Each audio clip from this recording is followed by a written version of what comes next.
Découvrez un extrait exclusif de ce livre audio et profitez d'un essai gratuit sur Audible via le lien dans la description. Chapitre 1.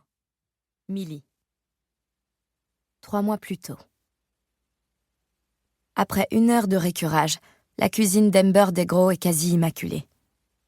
Étant donné que, d'après ce que j'en vois, Amber prend presque tous ses repas dans des restaurants du quartier, j'ai l'impression que mes efforts sont un peu vains.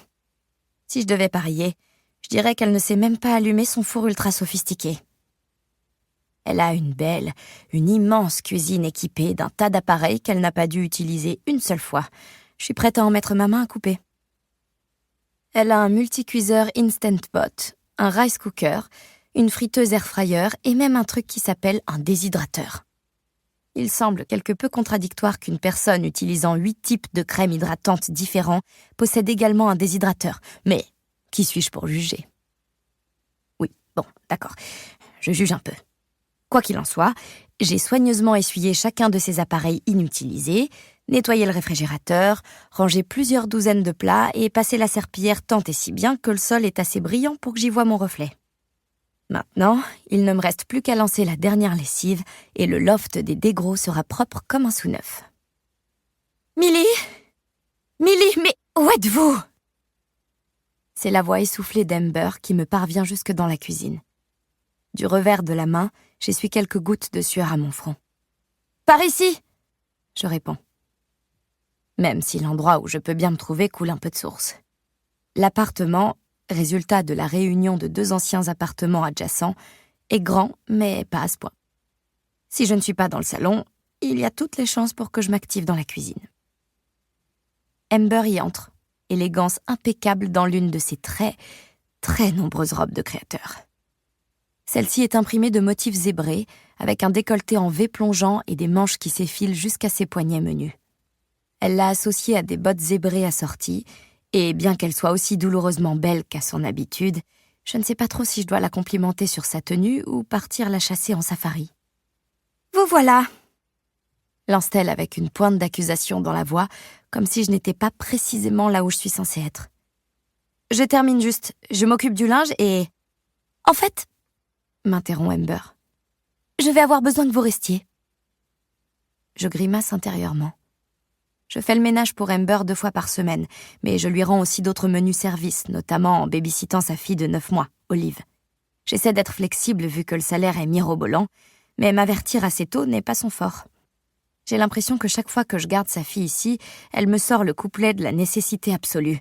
Et apparemment, je n'ai besoin d'en être mise au courant que 20 minutes avant. « J'ai pédicure », m'annonce-t-elle, aussi gravement que si elle m'informait devoir se rendre à l'hôpital pour une opération du cœur.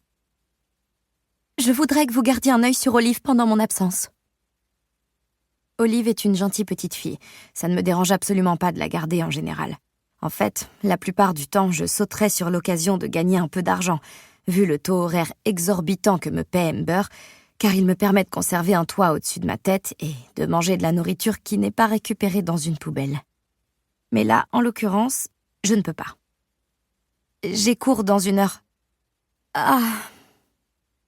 Amber fronce les sourcils, puis se recompose rapidement un visage neutre. Elle m'a dit lors de mon dernier passage ici qu'elle avait lu un article selon lequel les sourires et les froncements de sourcils étaient les principales causes des rides. Alors, elle essaie d'adopter une expression aussi neutre que possible à tout moment. « Et vous ne pouvez pas sauter le cours ? Ils ne fournissent pas d'enregistrement des cours magistraux ou bien une transcription écrite que vous pourriez récupérer ? » Non, ils ne font pas ça. De plus, j'ai raté 2 cours ces 2 dernières semaines à cause des babysitting de dernière minute qu'elle m'a demandé. Comme j'essaie de décrocher mon diplôme universitaire, il me faut une note correcte dans cette matière. Et puis, de toute façon, j'aime bien ce cours. La psychologie sociale. Je trouve la discipline amusante et intéressante. Et une bonne note est cruciale pour l'obtention de mon diplôme. « Je ne vous le demanderais pas si ce n'était pas important », insiste Amber. Sa définition de l'important peut différer de la mienne. Pour moi, l'important, c'est d'être diplômé de l'université et d'obtenir le concours de travailleur social.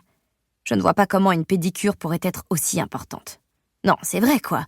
On est à la fin de l'hiver. Qui va les voir, ces pieds ? Amber, je commence.